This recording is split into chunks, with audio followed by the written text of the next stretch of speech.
অসমীয়া জাতীয় জীৱনৰ প্ৰাণৰ শিল্পী জুবিন গাৰ্গ আমাৰ মাজৰ পৰা এটা পষেকৰ আগতে 19 ছেপ্টেম্বৰ তাৰিখে তেখেতে কায়িকভাৱে আমাৰ মাজৰ পৰা হেৰাই গৈছিল।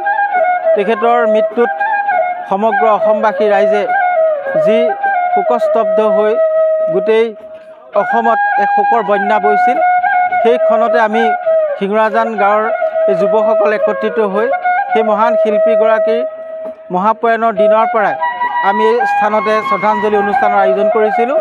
আৰু আমি আজি তেখেতৰ মৃত্যুৰ পঞ্চদশ দিৱসৰ দিনাখন ৰাজহুৱা আদ্যশ্ৰাদ্ধৰ আয়োজন কৰিলোঁ। আৰু সেইমতে আমি আজি পুৱাৰ ভাগৰ পৰা এই প্ৰতিকূল বতৰকো নেওচি আমি বিভিন্ন কাৰ্যসূচী হাতত লৈছিলোঁ। পুৱাৰ ভাগতে আমি প্ৰথমে জুবিন দাই ভালপোৱা এটি নাহৰ পুলি ৰোপণ কৰি এই কাৰ্যসূচী শুভাৰম্ভ কৰা হয়।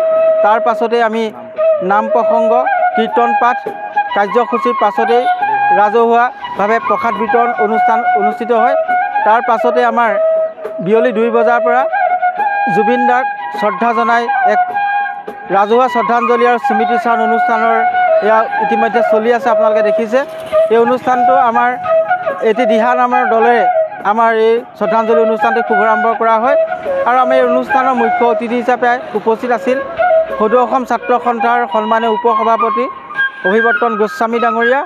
আৰু এই অনুষ্ঠানতে দেৰগাঁৱৰ সৃষ্টি সংগীত একাডেমীৰ কিশোৰসকলে ছাত্ৰসকলে জুবিন দাৰ কেইবাটাও কালজয়ী গীত তেওঁলোকে বাদ্যত সুৰ সমলয় এক অনুষ্ঠানৰ তেওঁলোকে পৰিৱেশন কৰে।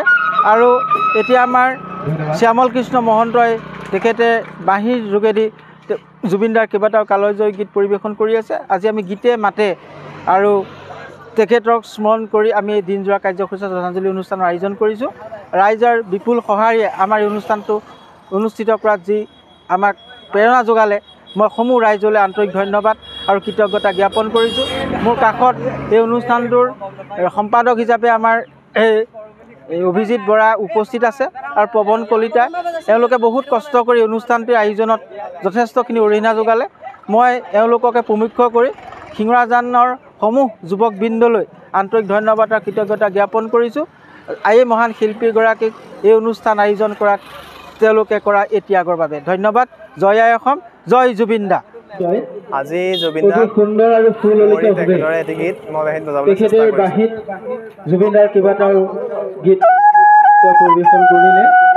গতিকে আমি শ্যামল কৃষ্ণ মহন্তৰ উজ্জ্বল ভৱিষ্যত কামনা কৰিছোঁ। তেওঁক আমি আন্তৰিক ধন্যবাদ আৰু কৃতজ্ঞতা জ্ঞাপন কৰিম। ইয়াৰ পাছতে আমি আপোনালোকলৈ আগবঢ়াইছোঁ আমাৰ গাঁৱৰে এই অঞ্চলৰ এগৰাকী জনপ্ৰিয় কণ্ঠশিল্পী অংশুমান মাইনা কলিতা।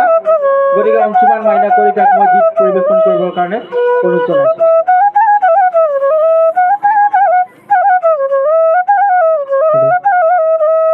নমস্কাৰ, আপোনালোক বেছি কথা কৈ নাথাকোঁ, আমি ডাইৰেক্ট গানৰ মাজলৈ গৈছোঁ।